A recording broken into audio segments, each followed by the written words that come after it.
Venerable Samiddha, it's all yours. Okay, thank you, Hunter. Good morning, everyone. I hope you are all doing well and at peace. Before we begin, let us recite the verse to pay homage to the Buddha. Join your palms together. Namo tassa bhagavato arahato sama sambuddhassa. Namo tassa bhagavato arahato sama sambuddhassa. Namo tassa bhagavato arahato sama sambuddhassa. Okay. So today's topic is about Guanyin Bodhisattva, or some of you might know the Sanskrit name as Avalokiteshvara or Avalokitesvara, but it all seems to not to be so consistent if we look at the translation in Chinese. So we are going to stick with Guanyin or Guanshiying as it stands in the Chinese translation for some various reasons that I'm going to talk about later on. Um, so I was born into a Buddhist family, but I was never someone who prayed often. Yet, whenever I did pray, I found myself praying to Guanyin. And in my family home, there has always been a statue of Guanyin that my family worships, as the same with other families in a lot of families' home, because Guanyin Bodhisattva is very popular throughout the Asia, I would say. So since childhood, the image of Guanyin has remained quietly present in my life. And when we talk about Buddhism, it's not without any gods or deities or goddesses, but Buddhism doesn't have a creator God. It doesn't mean it doesn't have any gods or deities, or in a more technical term, is bodhisattvas. In this case, is a celestial bodhisattvas, meaning it's not like any ordinary person who aspires to become a Buddha, but this is what we call a higher stage of Bodhisattva. So some of the examples are Guanyin Bodhisattva, or some of you might know about Kshitigarbha Bodhisattva, Manjusri Bodhisattva, very prominent in Tibetan Buddhism. Yeah, and there are a lot more which many of you might or might not know. But today we are going to focus on Guanyin Bodhisattva. Why? The reason is obvious. You are all sitting in what hall? Guanyin Hall, right? And don't worry about my spelling or whatever the spelling is. It's just I use the standard Chinese Mandarin Pinyin spelling of this name, which is Guanyin, right? Maybe the whole is written as Kuan or sometimes Kwan. So yeah, but anyway, the way you call it is Guanyin, or if you prefer the Sanskrit, which is more harder, is Avalokiteshvara. Okay, we will jump straight into the name, right? We keep saying about Avalokiteshvara. Is it Avalokiteshvara truly? Right. So the Sanskrit, the standard common popular Sanskrit name of this bodhisattva is called Avalokiteshvara, which can be broken down into two separate words combined together, that Avalokita plus Ishvara, the R plus I in Sanskrit, it becomes A, right? Or A, B, C, D, E in English. But later on, you'll see a problem in this case. So if we take it as Avalokita and Ishvara, it means the Lord who looks down, and what Xuanzang, a very famous translator of Buddhist scriptures to Chinese language, he translated it as 观自在, meaning the sovereign or the Lord who observes, right? But we have some early manuscripts that writes the name as Avalokitesvara. See, there's only one letter difference, and it makes the whole meaning different. So Avalokitesvara, it can be broken down into three different words: Ava, Lokita, and Swara. So this is in Gandhari language. It's not Sanskrit anymore. So it consists of light, word, and Swara. And our early translation of this word is uh, Guang Shiyin. That is the typo in the pinyin. That should be Guang. It means the sound of the word of light. And the most popular translation is, of course, Guanyin, or sometimes it is abbreviated as two characters only, Guanyin. So it means one who observes sounds of the world, or just one who observes sound.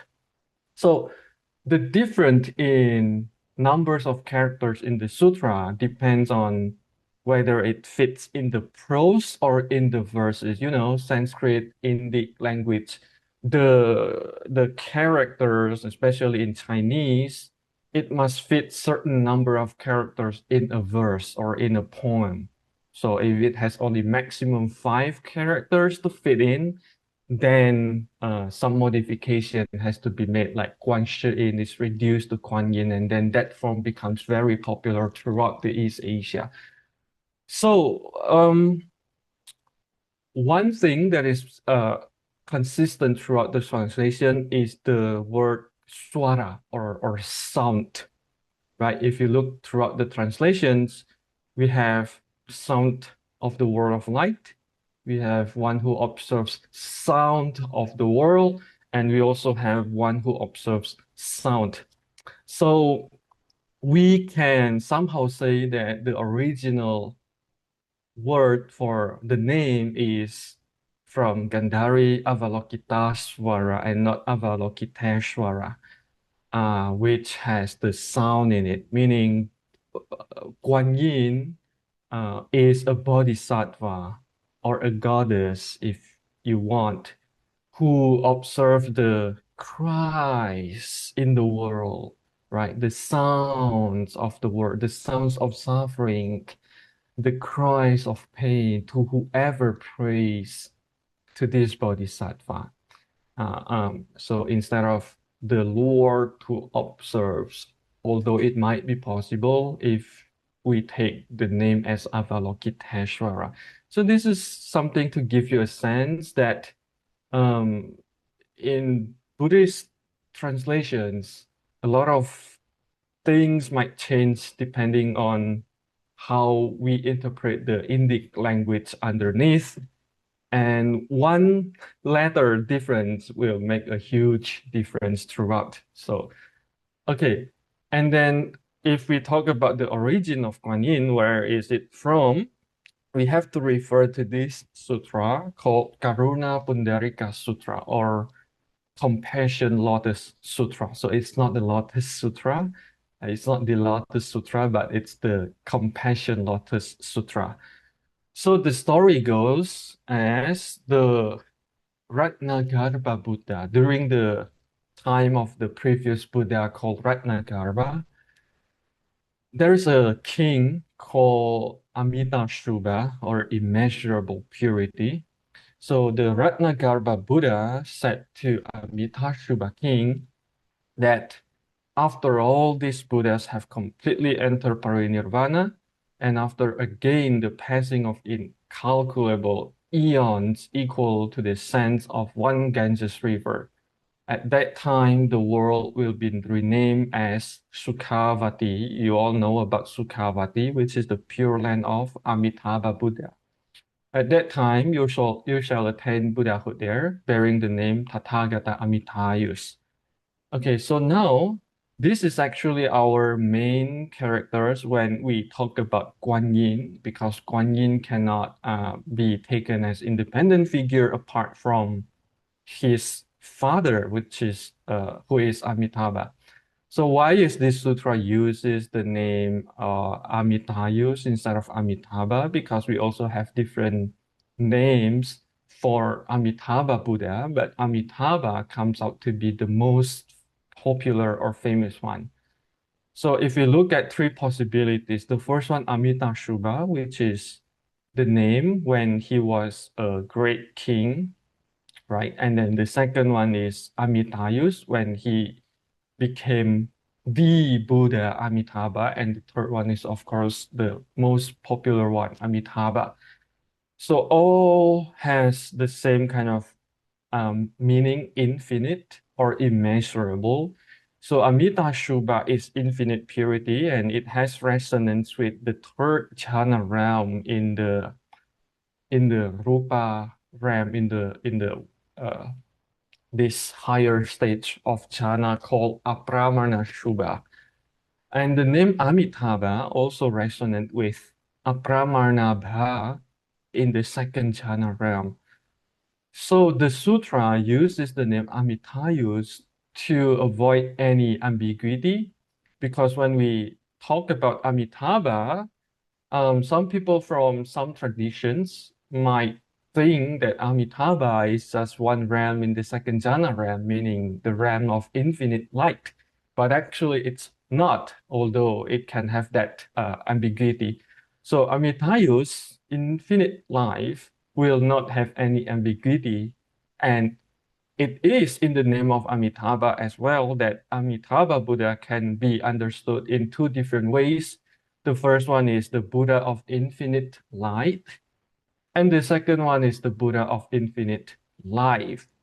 Note that the word infinity or infinite in Buddhist sutras is not to be taken as a literal meaning, meaning that it's really infinite, like without end. It still has an ending, as we'll see later, but it's a way of expressing a very, very, very, very long life, right? Okay, and then we move on in the text. It says that so actually, who will become the Guanyin later on is the first son of Amitabha King, or the first son of Amitabha Buddha when he was a person, when he was a human. So there is a Brahmin Ratnakara said to the crown prince, the first son of Amitabha King.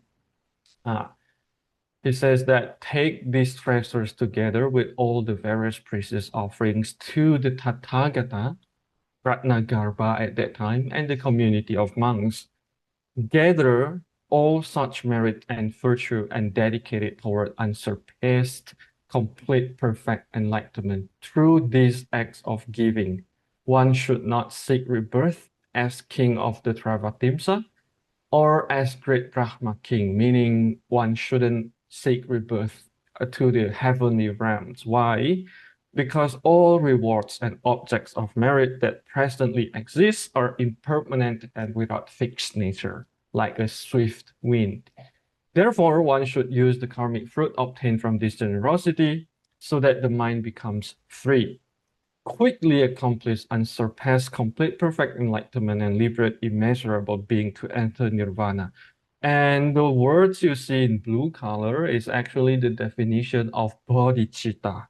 What is bodhicitta? It's the thought of enlightenment or the aspiration to become a Buddha. How do we aspire to become a Buddha or to start our path or career, spiritual career as a Bodhisattva? By aspiring to accomplish the Buddhahood, the enlightenment, but at the same time, also to aspire to save or liberate all beings to enter nirvana. So this is basically the spirit of a bodhisattva, not just for oneself, not just for ourselves, not just for me, but also for the others. So there are two aspects in bodhicitta. And then this first son, which doesn't have a name yet in the text, he proclaims to all being with a great voice. So this is kind of the vow. A lot of bodhisattva during their careers always begin with vow along with the aspiration. So different bodhisattvas will have different vow, right? So Guanyin is known as the bodhisattva of compassion because of his or her vows, as we'll see later on.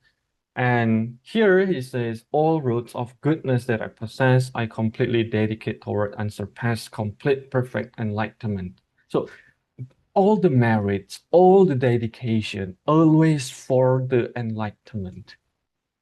May it be that while I practice the Bodhisattva path, if there are beings who suffer various pains, fears, and afflictions, who retreat from the true Dharma and fall into great darkness, who are sorrowful, lonely, impoverished, without protection, without refuge, without shelter, if they are able to think of me or call my name, and if their cries are heard by my divine ear or seen by my divine eye, then, if those beings are not freed from such suffering, may I never attain unsurpassed, complete, perfect enlightenment.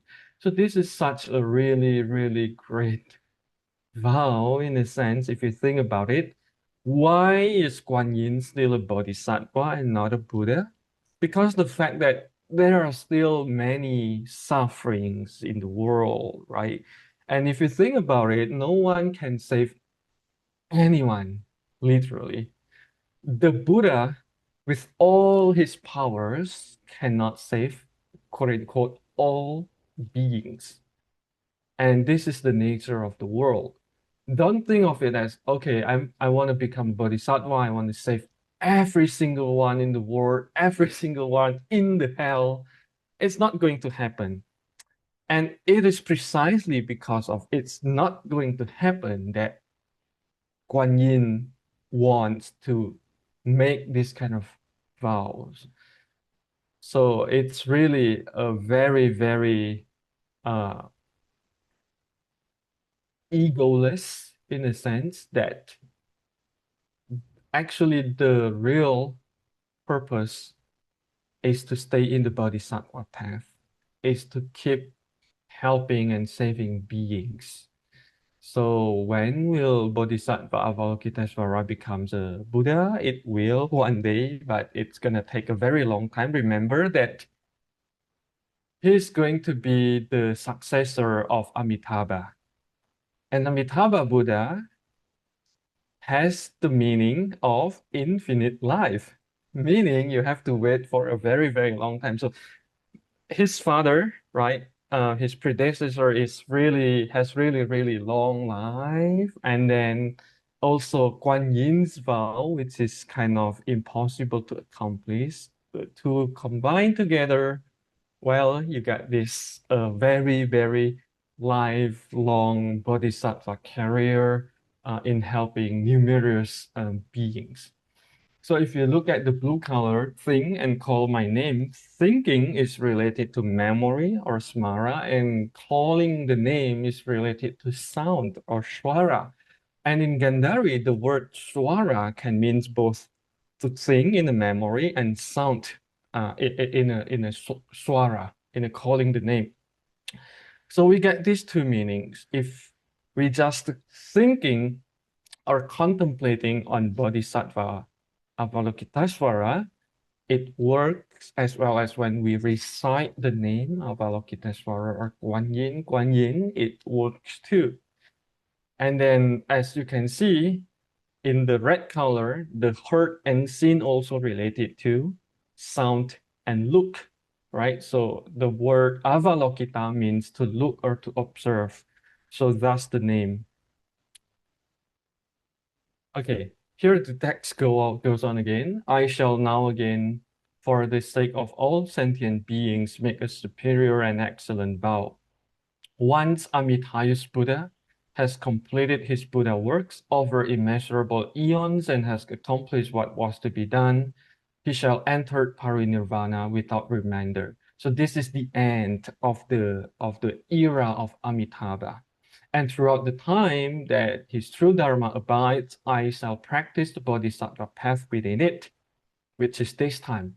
This is the time of Amitayus, still a Buddha, in his realm in Sukhavati, and this is the time where when Guanyin practices his Bodhisattva path.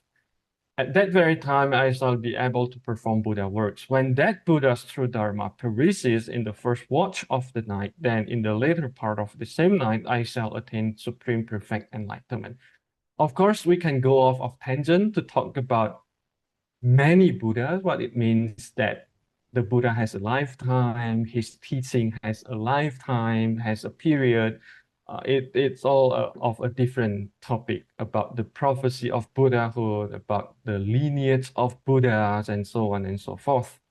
So we are in the Mahayana realm here. It's not just one Buddha at a time, but many, many Buddhas in one time at different world system.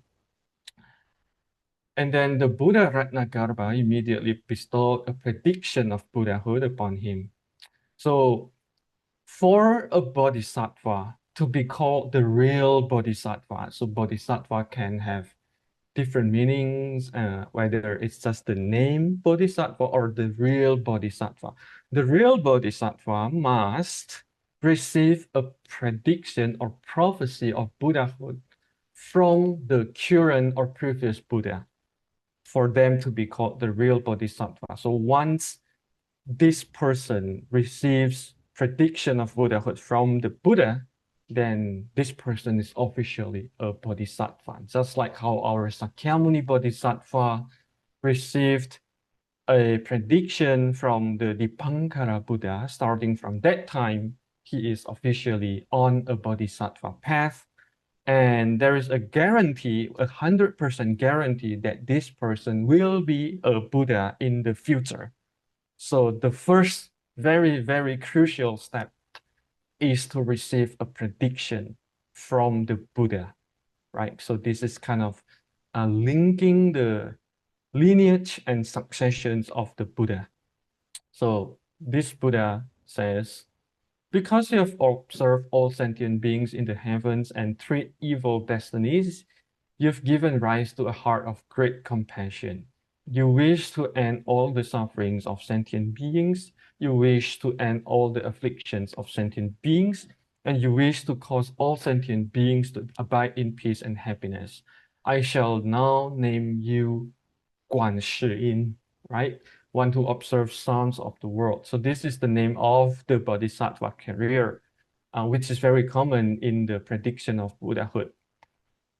And then in this eon, when the human lifespan is 80,000 years, the Buddha appears in the world named Ratnagarbha. So this is all the other Buddhas from different directions speaking. There's a wheel-turning sage king named Amitabha, which is the father. The king's eldest son is named Guanyin or Guanyin.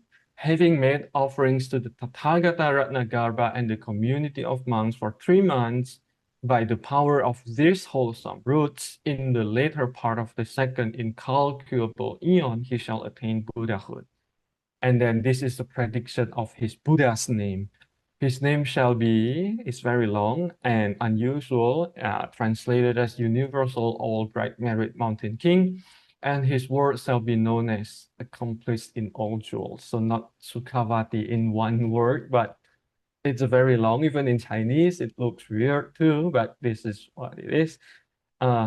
Okay, so this is kind of all the lineage or the origin of Guanyin, starting from the era of Ratnagarbha Buddha.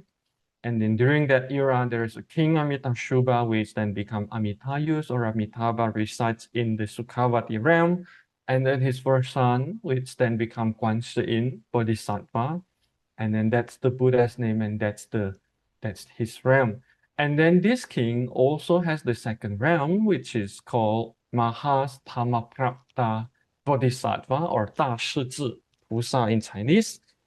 And then well-abided Jewel Mountain King is his Buddha's name. He is going to be the successor after the era, after the Guanyin becomes a Buddha and ends his Buddha's period, and then it's going to be succeeded by Mahastamaprapta. and the world will rename as the greatest world. So if you look at this picture, it's usually presented in a triad, Buddha and two Bodhisattvas on the left and right. So when you look at this kind of picture, you know that this is Amitabha and the two Bodhisattvas who are really his two sons, right? If you know about this story already. So on the right side is the Bodhisattva Guanyin, and on the, I mean, the right side of from our view and left side from of the Buddha Amitabha. And then here on our left is the second son or Mahastamaprapta Bodhisattva, right? Who are all residing in Sukhavati right now. And this is the Japanese painting of the Priyat Buddha and Bodhisattvas. Again, the position usually remains consistent. Our right side is Avalokitesvara and our left side is this Mahastamaprapta.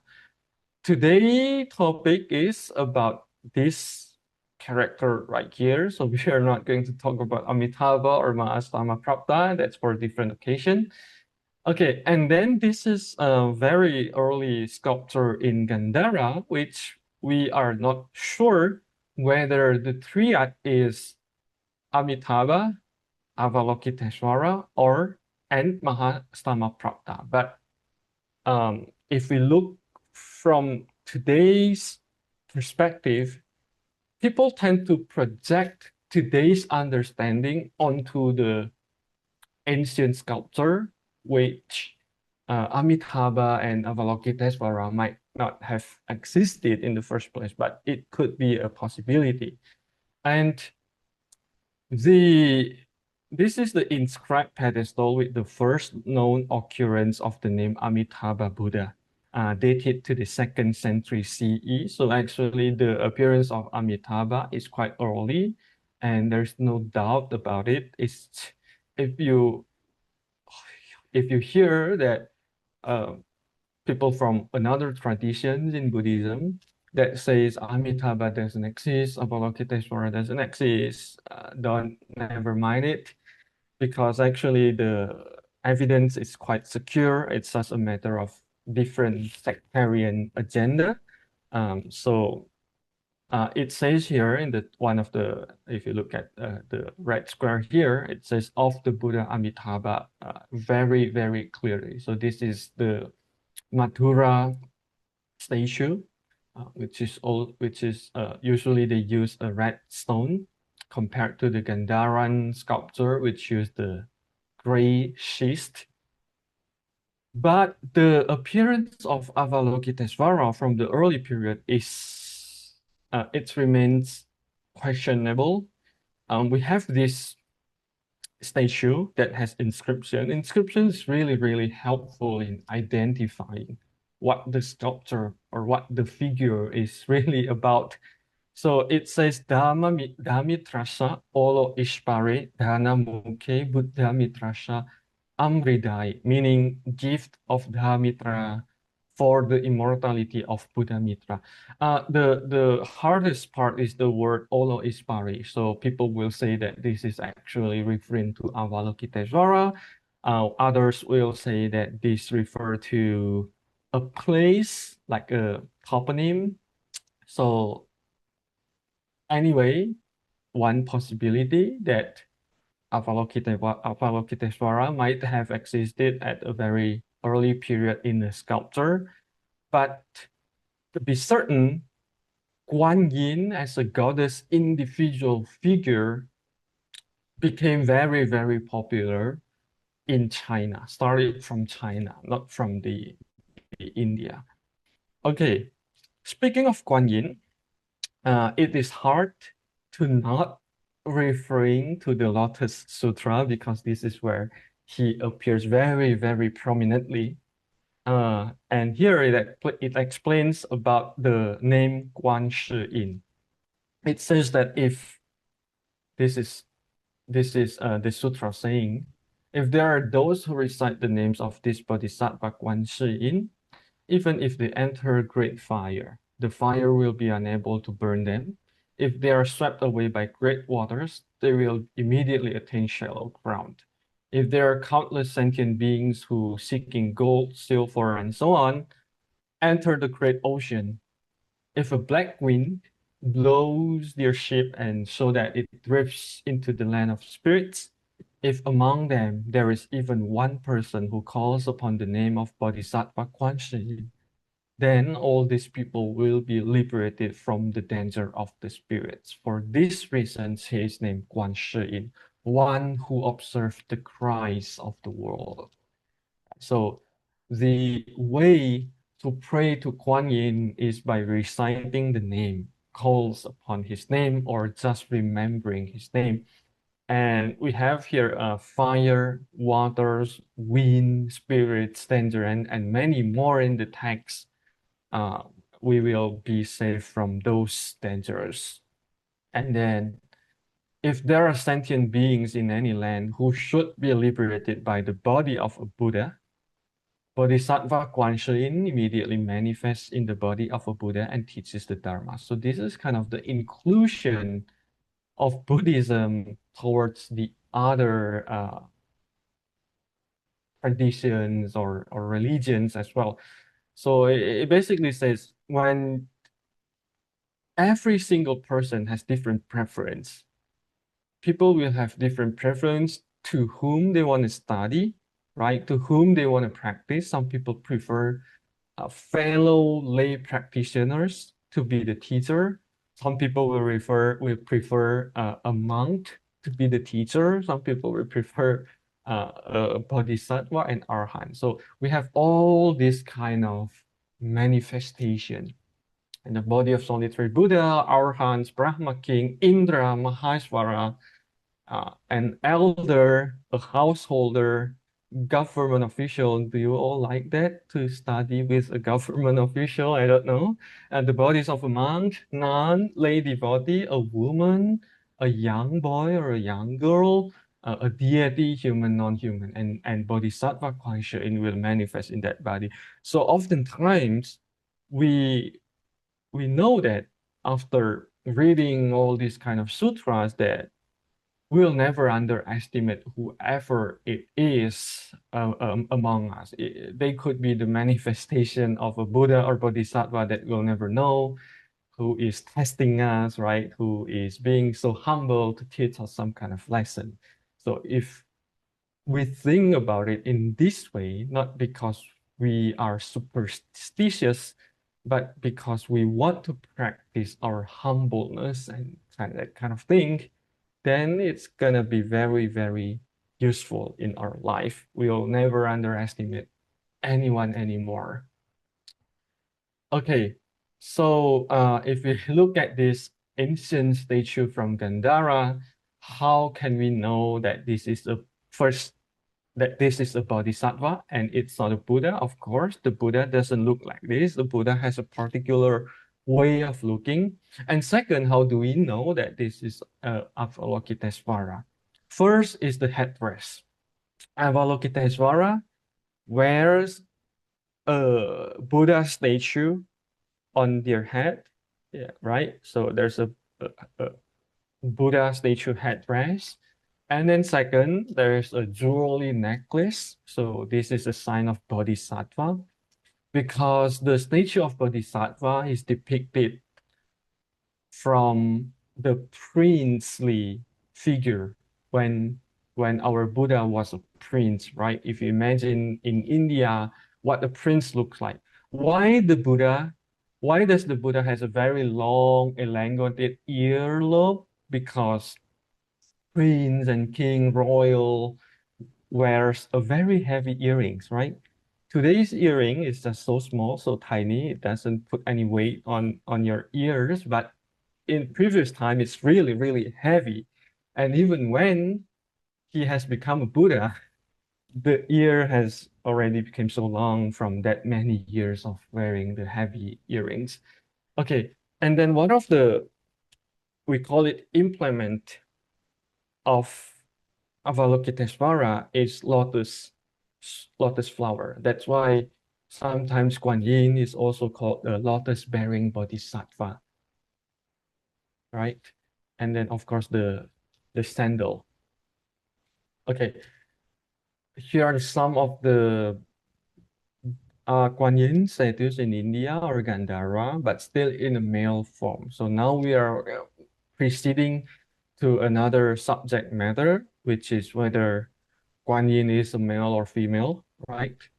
These are all in masculine forms, but they're all holding what we know as lotus flower, except for this one, right? But it has the Buddha statue headdress and this kind of relaxing sitting posture. This is from Ajanta cave in India, so still in a male form. But then when we arrive in China, wow, suddenly Guanyin becomes a female form. But it still has the same basic features, which is the Buddha headdress. Although the white cloth covering the head or the hair is kind of a Chinese thing, and the lotus flower still remains there, and the jewelry, the necklace jewelry. And then this is the statue that you are looking at in front of you. So here we cannot see the Buddha headdress because he wears kind of like this kind of hat. So in China, Guanyin has taken so many forms. One of the forms is 1,000 hands and 1,000 eyes Guanyin. So this is one of them. And then this is outside of the Guanyin Hall, as you can see. Um, also in a feminine form, although not necessarily woman. And then this is in front. This is also in a feminine form. You can see the Buddha headdress, the necklace, but not not holding a lotus flower, but holding this kind of thing here. And then this is near the pond. Okay, and then this is a very famous place of Guanyin, a place for Guanyin pilgrimage in China. And then when we talk about Guanyin, some of you might think of three different goddesses from three different traditions. On the very left, it's Guanyin. In the middle, it's Mazhu, the Chinese goddesses of the sea. Who is on the very right side? It's Mary, right? The mother of Jesus.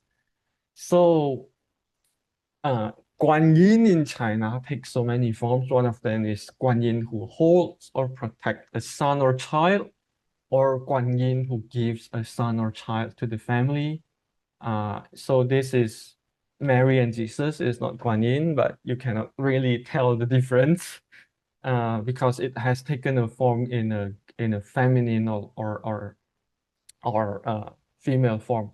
So we have this female or goddesses figure, Guanyin in China. So that the question is male or female important? Well, I will say appearance is important because if today Guanyin were not in a female form, would she be as popular as she is now? And if Guanyin today were in the form of a beautiful woman rather than the form of a mother, what would be the difference? It's going to be a huge difference. So appearance sometimes is really important, but sometimes not. But in terms of pragmatic, a lot of temples, devotees will pray to Guanyin in a female form because it's comforting, just like when we pray when we see our mother. So it has the specific function in that case. Okay, so this is just for your information. Especially in the Chinese tradition, we have several dates of Guanyin in a lunar calendar. So the second month, 19th day is the birthday, and then you can look at it on the screen. And this is based on the legend of Miao Shan.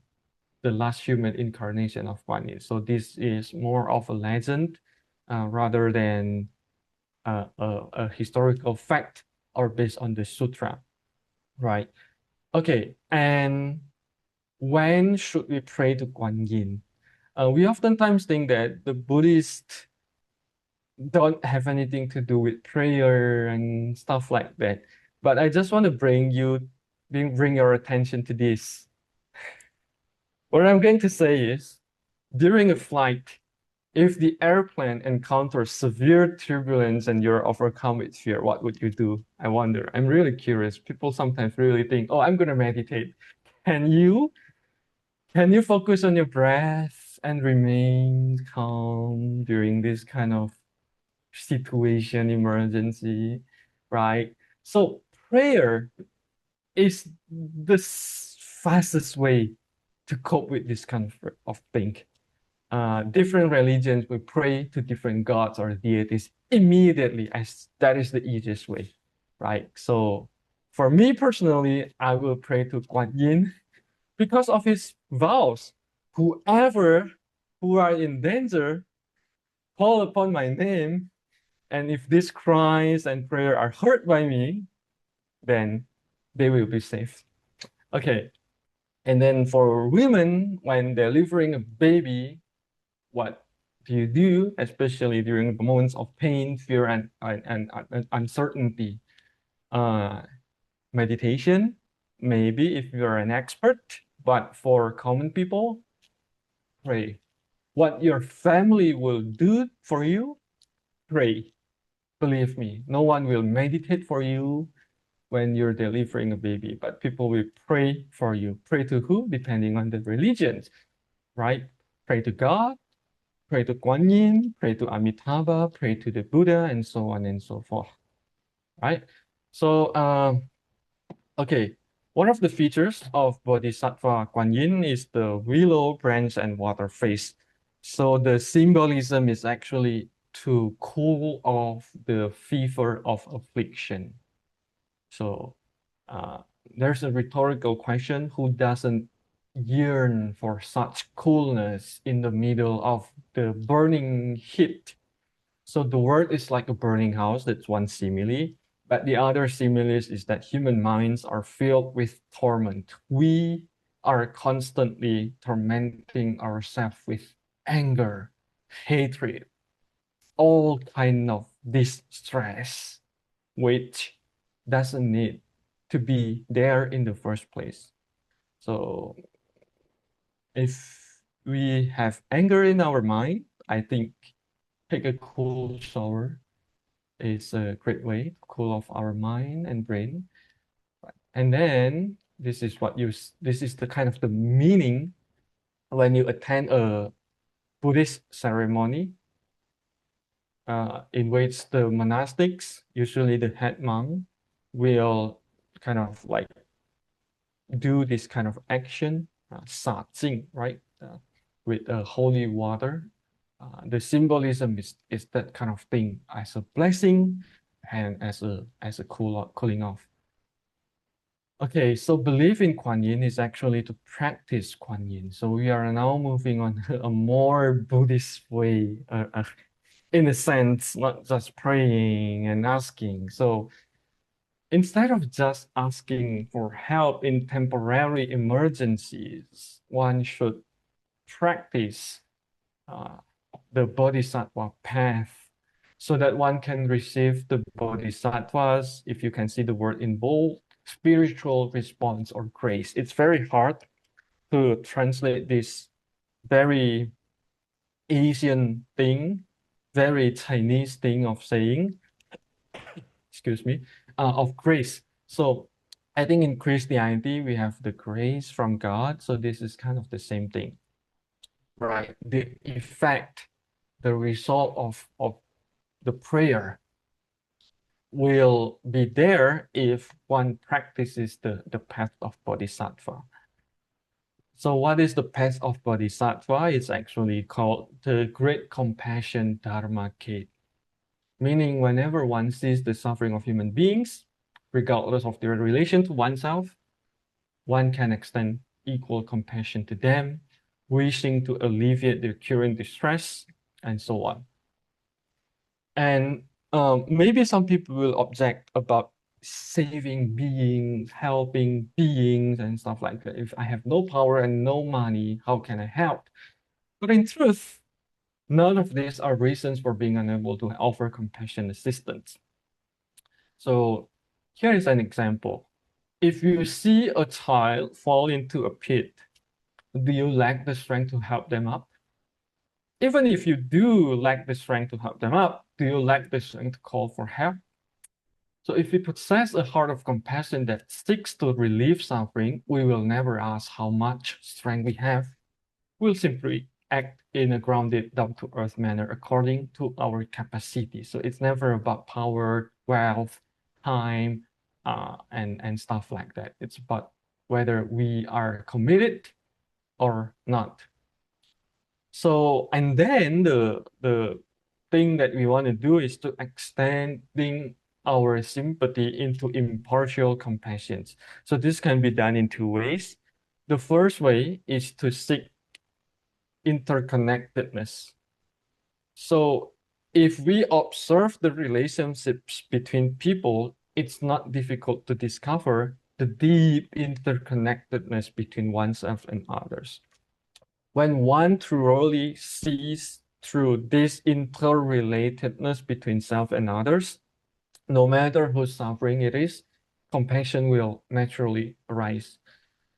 And then the second is to training our perception. One way to do that is the way that I often suggest people to do is we should look at others' good qualities rather than their faults.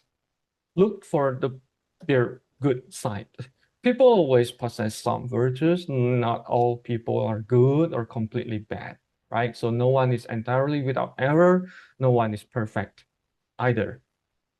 So suppose someone once scolded me and now that person encounters misfortune, I feel delight. This is the mind of rejoicing in others' suffering, which obstructs compassion. So if we can forget others' faults, instead see their virtues, thinking from their good side, then when others meet suffering, deep sympathy naturally arises within us, right? So lastly, whether we understand Guanyin as a historical manifestation, a celestial bodhisattva, or the embodiment of a great compassion, this doesn't mean Guanyin doesn't exist. If you have faith, Guanyin exists. And even if you don't have faith in Guanyin, the spirit of Guanyin still exists wherever there are beings who dedicate themselves to relieve suffering. So there are many bodhisattvas in this world. For example, if I aspire to save all suffering beings, then I become that kind of Guanyin. So Guanyin, at the end of the day, doesn't have to be that one figure, the son of Amitabha, the brother of Mahastama Prapta that lives in Sukhavati today. It can be anyone else that has the same aspiration, right? So the most important question is not whether Guanyin exists outside of us, but whether the compassion of Guanyin can arise within us. When someone is suffering, will we listen? When someone is afraid, will we respond? When the world is in pain, will we turn away or will we act? And the last question is, are you ready to become Guanyin? And that's all from me today. And before we move on to Q&A, let us do the transfer of merit. Notice the words is kind of similar to the vows of Bodhisattva, but of different content. May my merit leads to the destruction of the pollutants. May my merit be a condition for gaining nirvana. I share my portion of merits with all beings. May all of them share my portion of merits evenly. Sadhu, sadhu, sadhu.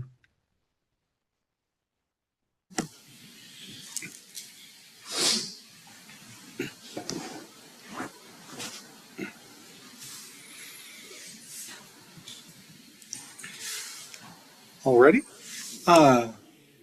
Do we have any questions from the hall or online on this topic?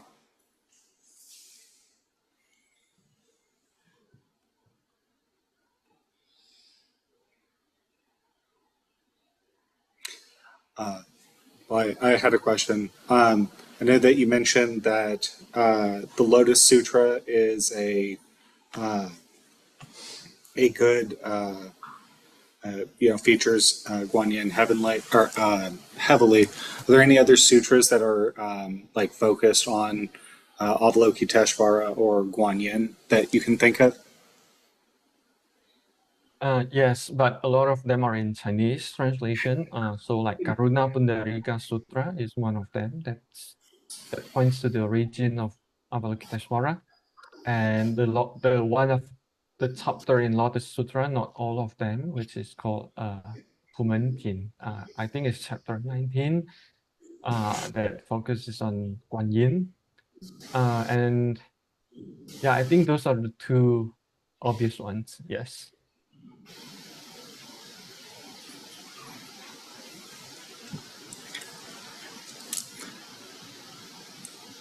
Anybody else? Oh, we got a question. Is Guanyin the Bodhisattva in the Heart Sutra? Yes, yes. So this is the main character in the Heart Sutra. So the Heart Sutra is a conversation between Shariputra and Avalokiteshvara, and the Buddha is not in that sutra. Yes.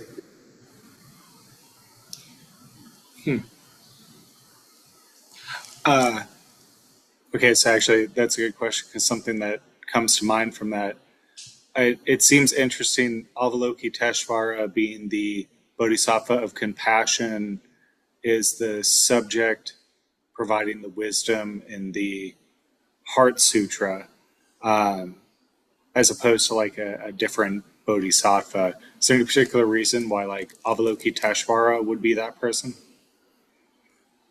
Um, yes, so this is very interesting because Bodhisattva, they all have their own obvious virtue in which Bodhisattva has great compassion, but it doesn't mean he doesn't have wisdom. Yeah. Okay. We have a question online. Uh, okay.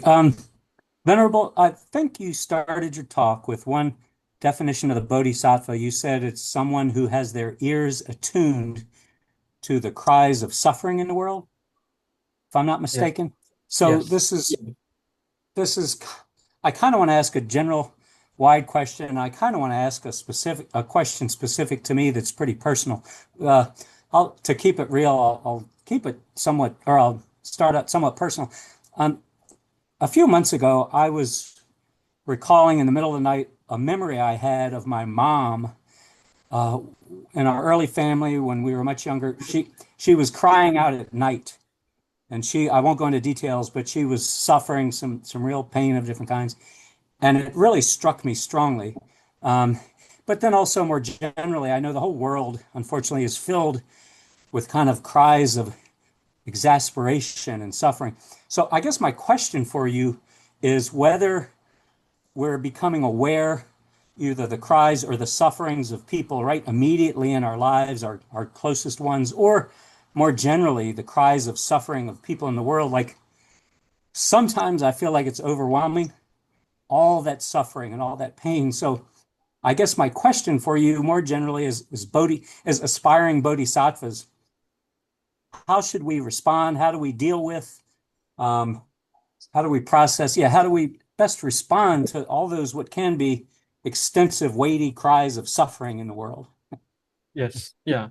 Yeah. Okay, this is a very practical, good question, and I often suggest people when we talk about saving, quote unquote, saving all beings as an aspiration of Bodhisattva, it doesn't have to be taken literally, right? So even if we respond it only through our mind, that we have a compassion to them, we have sympathy towards them, then it is enough already in terms of responding to this kind of cryings and so on. So even bodhisattvas, Avalokiteshvara, and all the other celestial bodhisattvas, they don't necessarily mean in a literal sense helping you out, because that's not possible, right? We cannot see they come and help and relieve our suffering.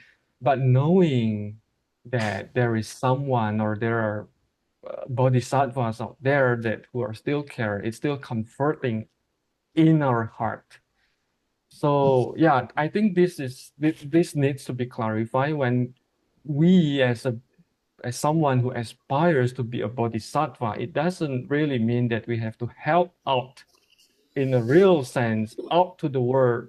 Of course, it's ideal if you can, but we cannot save all beings. We cannot help all people with all our means, but we can have sympathy. We can have compassion from our heart, and that alone is enough. It's a Thank very you. generic, and I hope that that's helpful. Yeah. Yeah, thank you. That's helpful. Yeah. Thank you. Okay, we have one more question. Thank you, Bante, for teaching. I have a question which is very interesting. You mentioned Guanyin was at one time was the son of Amitayus that I have never heard of. I'm just wondering, I think my understanding of Guanyin is long time ago he had or she has been already become a Buddha. So I'm wondering that son of Amitayo's story, is that happening after he became a Buddha or Yes. no? Okay. Yeah, this is a good question. So we are at the territory of textual traditions, different sources, right?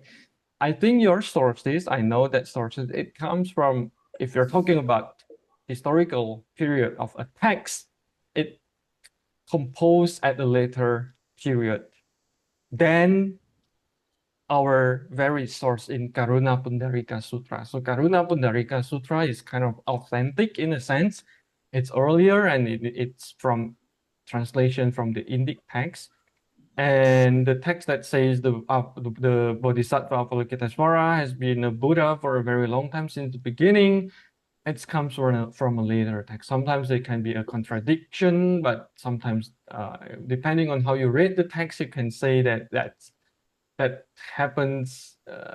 No, it is a contradiction because you cannot say that happens after that, because Guanyin can only become a Buddha after the era of Amitabha. But the thing is, Amitabha still exists today.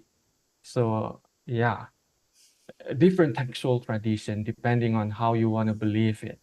But isn't that good if you believe that Avalokiteshvara is still a bodhisattva than the Buddha? Because a bodhisattva can help many, many beings, but a Buddha, I would say, less onto that area, onto that active participation of alleviating suffering. Because the task of the Buddha is to help by teaching the Dharma. So less on miracle, less on responding, stuff like that. Right. So that's why we have difference between Buddha and Bodhisattva. That's why it's very fun if you kind of like imagine the world of Buddha and Bodhisattvas. The Buddha is like the king who sit on his throne, right? The Bodhisattva is like all the ministers, all the workers who work for the king, for the Buddha. Yeah. Pardon me if I ask a second question. What does Bante usually, chant? What kind of a chant, a mantra, Guanyin Bodhisattva mantra you usually chant? I usually go by Great Compassion mantra, but there's a six syllables, I find sometimes easier. Yeah. So that's more onto the tantric tradition. If we talk about mantra, right? The Great Compassion mantra and the Om Mani Padme Hum, the 6 syllables mantra. But what I do is more into the name, just reciting the name. Namo Taipei Guanshi in Chinese, right? Pay homage to the great compassion of Guanyin. Just the name. That's what I do. Thank you, Bante. Thank you. Okay. Anybody else? All right. Good. With that, I think we will end for the day. Thank you very much, Venerable Samiddha. If everyone will please stand, we'll do our 3 bows.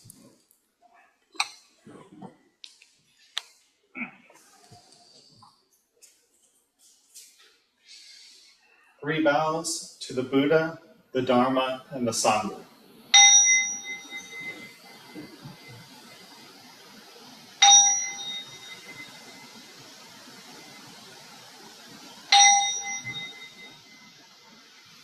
And one to our speaker today, Venerable Samiddha.